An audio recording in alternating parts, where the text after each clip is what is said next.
My husband asked for a paternity test.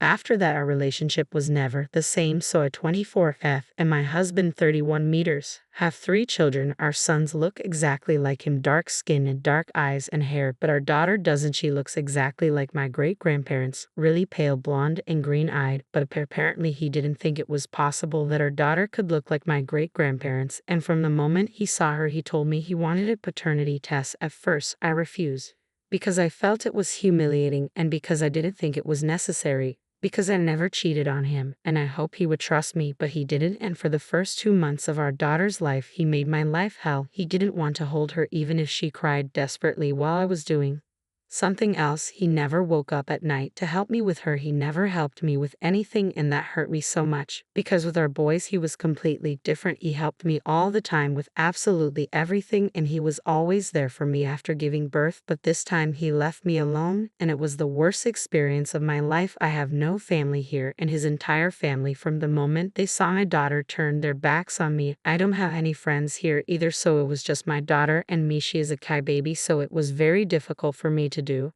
everything alone, and on top of that, help with our sons. I decided to do the paternity test because one day his entire family came to our house to celebrate my son's birthday, and no one spoke to me, and they didn't want to include my daughter in the photos that my in-laws took of all the grandchildren. So I knew it was stupid to keep waiting for them to come to their senses. Well, the paternity test came back positive, and everyone was shocked, and of course, they felt guilty for not having believed in me. Everyone apologized, and my husband even cried when he held our daughter in his arms for the first time, and I know that his apologies were genuine, and that's why I forgave him, but I don't know if I can forgive his family. They treated me really badly and said horrible things about me just a few days after giving birth, and I can't forget their insults or violence. My husband knows that I don't want to see his family, nor do I want them near any of our children, and he told his family so. These last 3 months it has been just the 5 of us, but it doesn't feel as good as I expected. My husband is constantly apologizing and crying every time he holds our daughter, and I am getting tired of the situation. I want us to be happy as we were before, so how can we move on? My husband suggested that we should start couples therapy. How much can therapy help? Update: before I got pregnant, I met a man, I think he's in his early 50s, at work, and you could say that he's a little too friendly. For example,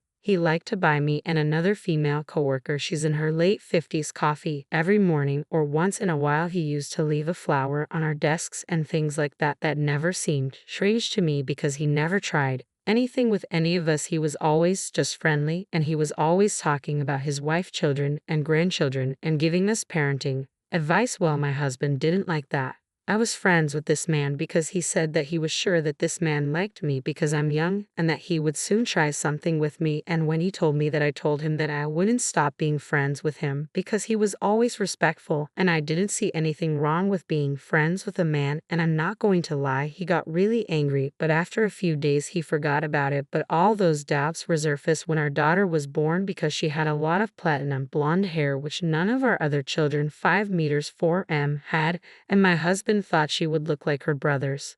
But no, she looked completely different from him and me, and that made him doubt. My coworker is not blonde, but he has the same eye color as our daughter, and he's very pale, just like her. So my husband asked me for a paternity test, and I refused because it was humiliating, and because I thought that at least he would educate himself about basic biology, but he didn't. And when I say this, I mean that my great-grandparents look exactly like my daughter, same color, hair, eyes, and skin, and he always knew that, but decided to ignore it, to believe that I was cheating on him. And I know that I helped this situation escalate and end badly because I should have accepted the paternity test, and I say that because here it is not easy to do a paternity test without authorization from both parents. And regarding his sister and mother, they never liked me, and for a while we even stopped having contact with his family because I didn't like the way they treated me. But when our second son was born, I felt alone because it was just my husband, his friends, our son, and one wanted my children to grow up with a family, so we got back in touch with them, and in fact they treated me very well,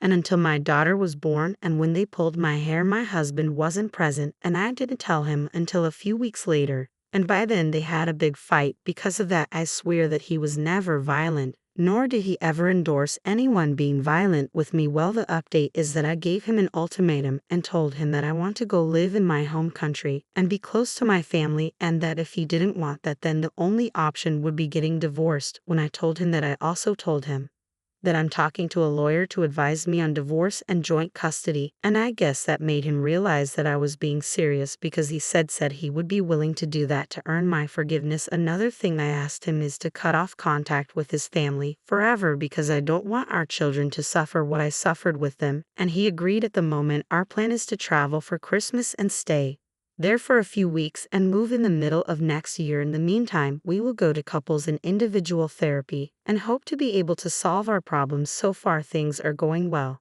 and I hope they continue that way. Edit. I don't understand why there are so many people accusing me of being a terrible wife and not supporting my husband when he told me to stop talking to my coworker. I've supported him since we started dating. I moved to a different country as a teenager. I left behind my family, friends, and everything I ever knew, all for him. I didn't go to college until last year because he was doing his PhD and I had to stay home with the kids full time, which is why I could never have a single friend here, because since I arrived here my only duty was to be a mother and housewife, and that consumed all my time. I got my first job when I was 23, and it was only because the kids were old enough to go to kindergarten. So don't say I don't support him because that's the only thing I've been doing since we started dating. This was the first time I had friends here, even though they were both over 50, and it felt good because there were days where I felt so alone, and talking to them at work made me feel good.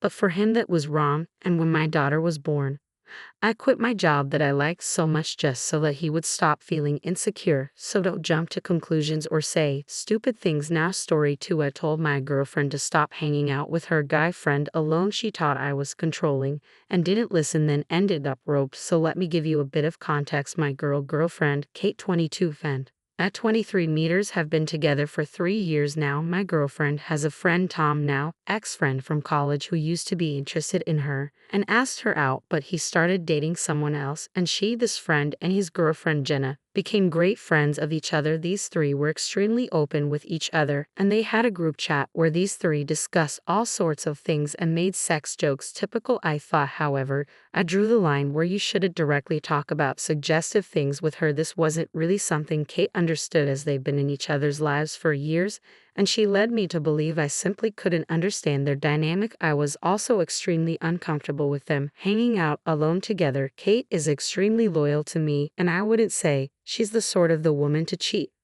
However, she can be extremely naive, especially when it comes to this person. Tom used to make suggestive jokes which I disliked, but she used to laugh it off. I picked up on some bad energy from him and do not think he has good intentions. When it comes to my girl, my parents took my brothers and I to a vacation for 2 weeks, so I wasn't in town. Kate, Tom, and Jenna made plans to hang out together, but then Jenna fell sick last minute and they had already purchased tickets, so Tom and Kate went together. I raised objection to it and told her not to get drunk around him, but she dismissed me and got angry I was trying to control her. It was supposed to arrive 4 days after her plans, and Kate didn't message me for the entire 3 days. We both were angry at each other. I assumed, however, when I came back she invited me to her place and broke down and started apologizing. She confessed that she was so mad at me that she had like 5 shots that night, and she didn't realize when Tom groped her she slapped him hard in the bar and took an Uber and came home. She said she was ashamed of telling me earlier and that I was right about him. I was trying to really hold myself together and didn't lash out at her or anything. I said that we need to immediately report him to the university authority about what he did, and I will support her. However, I wasn't very open or affectionate with her. She did cut him off, and Jenna broke up with Tom. However, I am extremely furious at Kate for completely dismissing and disregarding my feelings around Tom and getting drunk when I express it makes me uncomfortable, on top of them hanging out alone. I'm not trying to victim shame her, but that doesn't mean she gets to learn nothing from this and refuse to have good to know who to trust and who not to. I feel like a total for even feeling angry at her, but I can't help how I feel she's picked up on this, and I have no idea how to tell her this. Like, she shouldn't have to have this awful experience in order to finally process. Every single time I raise concerns about this is just terrible. Like if she got scammed out of her life savings because she trusted a guy over me when I kept shouting repeatedly not to do that. Would I still have compassion for her? I would struggle for empathy, at least for some time, because I would consider such a person unreliable able to make big decisions in life. I feel disrespected and disgusted with her. How do I hold her responsible for her ignorance? I am so mad at her. I want to break up with her. I'm extremely sorry if my post is triggering, but I'm not blaming her for the actions of the Dao who groped her without her consent and assaulted her. His actions are entirely his own, and I'm going to make sure to get him booted off the campus for what he did. I mean, I don't know how to frame this without being problematic, but she didn't prioritize her safety and acted like a freaking adult for God's sake and thought it was totally okay to get drunk like that, and that too out of spite. Like, this whole situation tells me that unless she gets to experience the worst of the worst undeserved consequences, she wouldn't change or listen to me. This isn't someone I want to be with. I wish she just stopped taking my concerns as an affront to her autonomy. Update: I had the time to read all the comments. Most of you were supportive and had a balanced perspective. However, some were uber extreme on both ends. Some called me an evil little misogynist who wants to act like her dad and control her and shame her, and some called her a cheating repugnant. None of the two extremes are true. I did, however, have fun reading that, so thank you for the laughs. Particularly chuckled a little at the pearl clutching over the phrase "my girl," when I didn't even think for a second before writing that out. Onto the main update: my now excerpt back from health and counseling services that will guide her to seek support and hold Tom accountable. Probably intense sensitivity training in detention based on the degree of assault. My days weren't so great, as you can tell. I was willing to give her a chance and move forward with her, and at first I requested full disclosure, including as to why she didn't get in touch with me those 3 days. She was extremely hesitant in showing me her chats with him, in which she accused him of being inappropriate with her that crossed the line. Tom was apologetic and told her that he was drunk too and didn't know what he was doing. At first, she didn't believe that, and he was scared about how Jenna would think. This made her rethink, and she almost excused his actions away and decided not to tell me. But then she changed her mind and told Jenna immediately, and then she told me. This shouldn't feel like a breach of trust, but it did, because she was this close to being willfully ignorant again. I was extremely upset at her and asked her what makes her so blind to the obvious. I really wanted to know what goes inside her mind that she continues to make these epically bad decisions. I decided that fine, I'll let her take this as a learning experience, and told her that she needs to take me seriously too, because despite what happened, her being sexually assaulted doesn't negate that she has continued to disrespect me, and I expect better from her as a partner. This injured her greatly, and she expressed that I'm not her dad, emphasizing her right to make mistakes. She even had the audacity to suggest she didn't feel like an equal partner, insinuating I shouldn't be holding her accountable for her actions, precisely when it's her consistently downplaying my concerns and making me feel small. Oh, sweet irony. Look, I may not be the best, most compassionate person in the world, but I don't need someone who arrogantly dismisses my concerns as some petty, abusive, trashy, obsessed jealousy in the relationship, as if I'm the crazy one. And I don't care what modern-day world believes, but I stubbornly believe that relationship isn't about making selfish choices that affect your partner too. It isn't about one person, it's about two people who at least acknowledge comfort of their partner in decision making. Look, I know I'm just in college, but I honestly at least imagine her as my future wife, my loved one. However, I don't need my loved one to dismiss my concerns about her safety that affect me too as controlling. If I stayed in a relationship with her, no doubt she will find excuses about not feeling like an equal and use that to call me controlling, an opportunity I refuse to give her by breaking up with her. I don't need my partner to make me out to be the male equivalent of a nagging shrew where she's the ball and I'm the chains in the relationship. It just makes me cringe hard about unintentionally taking that role in the relationship just because, from my POV, her actions came from a place of willful ignorance, spite, and lack of respect for our relationship, and I think I can never have a high opinion of Kate unless she changes this part of her personality, which would be unfair given her awfully limited understanding of her surroundings. If I stayed with her, she'd complain about being treated like a child, most probably because I'll see her as acting like one, going about drinking despite her partner, and not being able to recognize and put boundaries around inappropriate conduct.